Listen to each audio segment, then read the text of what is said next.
All right, everybody, welcome to the T-shirt game course. My name's Tony Smith, your T-shirt brand consultant. First of all, thank you so much for jumping into the course, definitely by bettering yourself and understanding that mentorship is key. Even I get mentorship, even the top entrepreneurs who are 1,000 times further in life than I am get mentorship as well. But before we actually get into the other stuff of the course, I really think that impact over income equals profit. Maybe what you saw in the webinar or you've seen me promoting is extremely important. It's so easy to show you guys which equipment you need. It's so easy to show you where to get blank t-shirts from, give you all of, what most people will say are the secrets, but I really believe what I'm about to show you before you move through the course and see all the other videos. This is the real secrets, because without this, most likely you're going to fail. And I don't mean that to be negative, but that's why you bought the course, so that you can learn how not to fail. If you were in the webinar, you saw me talking about my 3 trimesters, right?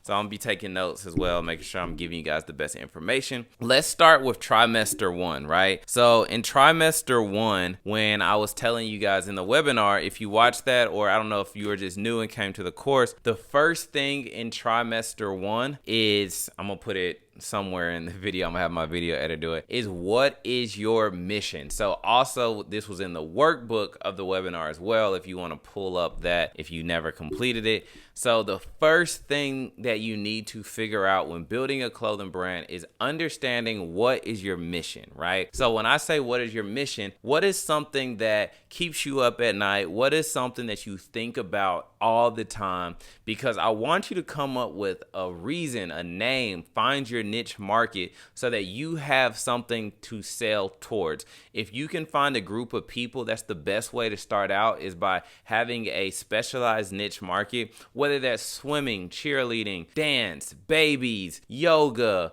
whatever it is. Figure out something that you're extremely passionate about to build your clothing brand or your t-shirt brand around. And that's definitely going to help you really get started and have a name for yourself, so that we can get your logo done, which I'm going to show you later in the course, and build your content and your brand identity around. So just take a minute right now. If you've got a notebook, just write things down that you're very interested in. And I don't want you to limit yourself right now, because you want to get as many ideas as possible down so that you can zone in on what makes sense to move forward in your clothing brand. So for instance, with me, this is my clothing brand that I'm wearing right now. I have a Huey P. Newton shirt on, but my brand is called Historically Black Apparel, because I wanted to make clothing based around positive interactions, things, and culture that have happened in African American history. So that is what literally helped me come up with my brand. And it first started with saying, hey, I want to make a brand based around like African American culture, because I have this huge list of customers from my previous brand, Letters Greek Apparel, which was for the Divine Nine Greeks, and that's African American fraternity and sorority. So I had over 100,000 emails, but it was time to adjust. So I said, what can I do? What's another brand I can build off of all of this data I already had? That's how I came up with my brand. So to conclude, what is your mission? I want you guys to think about that. Now let's go to the next step, the 3 W's. I'm gonna write this down. I'm gonna do the work with you guys. I want you to write down, who is your brand? The next thing I want you to write down is, why does your brand exist? Lastly, I want you to write down, who does your brand serve? So all of this is important, because this is like the very beginning of your brand. You need to understand this, because I'm going to ask you a question. I'm going to tell you, even if you hit pause after I do this question, I want you to do this for the instructional. Give a 20-second elevator pitch to me. I'm going to sit here just like this. Give a 20-second elevator pitch to me about exactly what your brand is. Before this, if you don't have a 20-second elevator pitch what your brand is, you need to focus on this right now. So ready, set, go. I'm going to sit here with a smile. Tell me about your brand.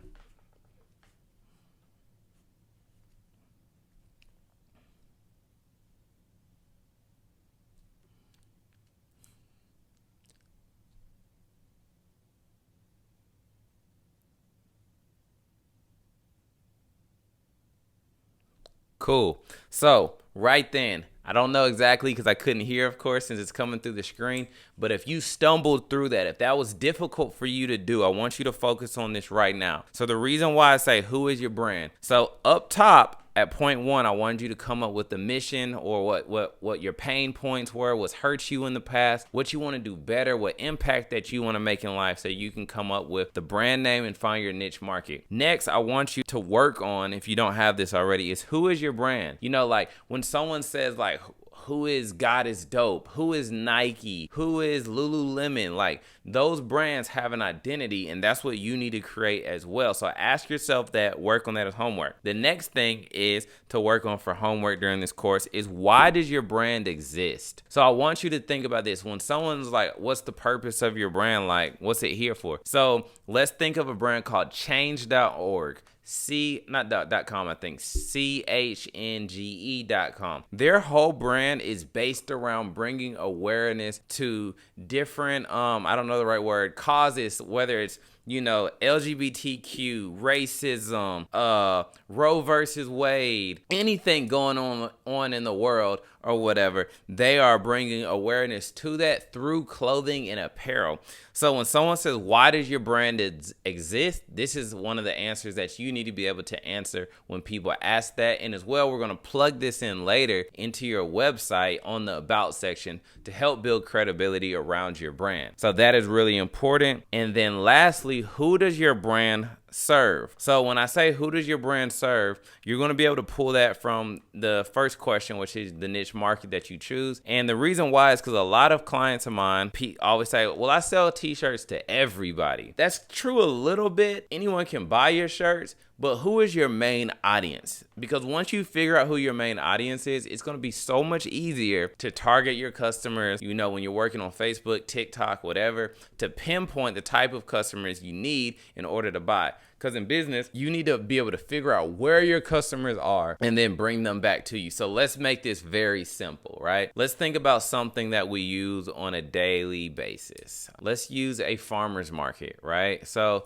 when they look at the type of customer that shops let's look at a Whole Foods, right? So a Whole Foods is a top tier grocery store that is not cheap by any means, right? So they usually put Whole Foods where they feel like their customers are. And not only is it more of an expensive brand, it's also for people that don't buy a lot of groceries. So if you take a step back and look at Whole Foods versus where they place a Publix, which is still a nice grocery store, Whole Foods are usually in heavily dense metropolitan areas, downtown, in the middle of the city, where apartment rents are super high because they want the customer that's already can afford their type of grocery, and they know that their type of customer is just in and out grabbing something on the go. So they're putting their business where they believe their market is. So that's why I say, who does your brand serve? Because once you figure that out, it's going to help you figure out who to advertise to, so you can turn that traffic into customers. So that is the 3 W's. And moving to the last point, which is one of my favorites in this whole framework, is now that you understand why you're doing this, who you're doing it for, who do you serve, you know, what's your mission and cause, basically the niche market that you're going to be working in. Now that we understand and we have this identity, we're going to be able to, sorry, I was looking at some notes right there. We're going to be able to come up with a content strategy. And since we're going to be able to come up with a content strategy because we have that, having all that information before is going to make this very easy. So this strategy is called 3G1A, which stands for 3 gives and 1 ask.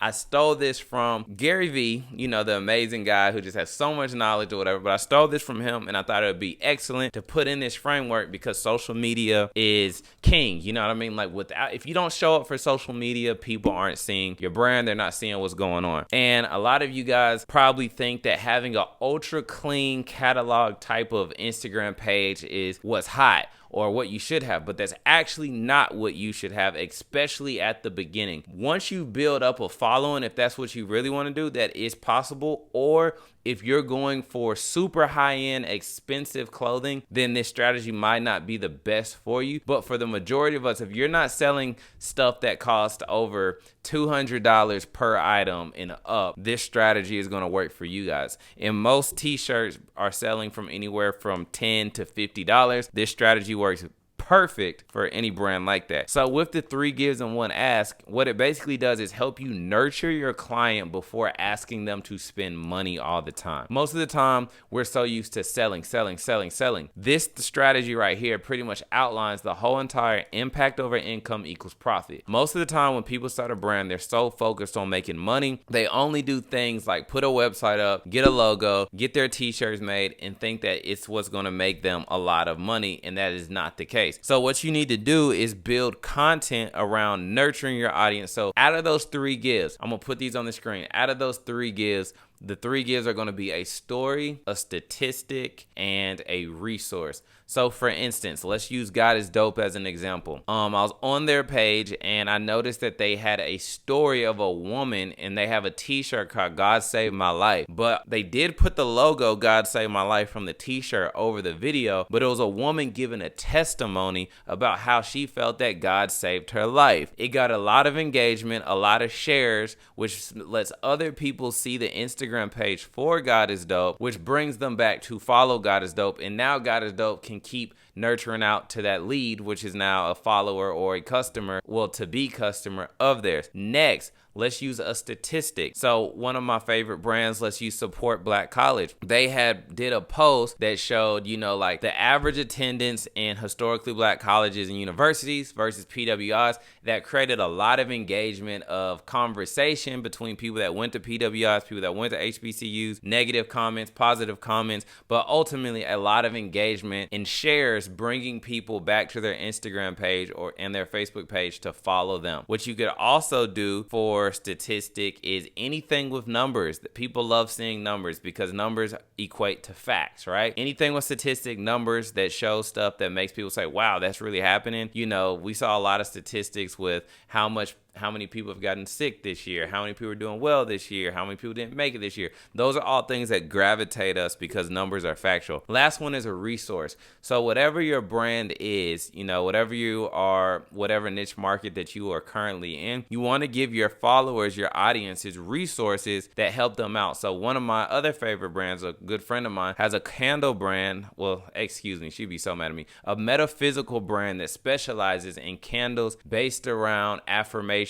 such as, success, money, health, all of that, doing better in life. What she does is in her content strategy, she could post resources towards her audience that talk about, a resource towards, I can't believe I'm blanking out, astrology, right? Because astrology is a big component to her brand since it's metaphysical. Well, now that they see things about tarot cards and astrology, they feel like that is resourceful to them, which makes them save posts, right? And then they go back and look at them. So all of these things are helping create massive engagement for your Instagram brand. And then what you can do when later in the 3rd trimester, when we talk about paid ads, is you can actually create custom Facebook audiences off of these different levels of engagement, whether it's somebody that has saved a post, whether it's somebody that has liked, commented on your page, followed you. You can create all types of custom audiences off of those to retarget to those customers. So now that we've got the 3 gives, it's now time to sprinkle in our product offerings that we have, because you want to nurture your audience first and then sell them on what you have available, because after they feel like you've helped them, now they want to be a part of it and be part of your community. And we're going to talk about community in the 2nd trimester, but now they feel like they're part of your community, they're sharing things, they're looking for what more you have to offer. And that concludes trimester 1. So trimester 1 is extremely important, guys, because if you think about your brand at the beginning, it has to develop all of its internal in order to go to the next level, right? So with the internals that it's offering, you want to understand who your brand is. You want to understand the identity that your brand has. You want to be able to create the 3 W's and build a killer content strategy so that you can get free traffic and then convert them to customers. So that's why I say this whole entire part, these next 3 videos are so much more important than all the other videos that I'm gonna break down to you guys, which are important as well. But if you don't have this, all you're most likely gonna do is spend more money buying equipment or getting t-shirts printed, but you're not gonna know how to sell and you're not gonna know how to build community around your brand. Appreciate you guys. That's trimester 1. I'll see you guys in the next video for trimester 2.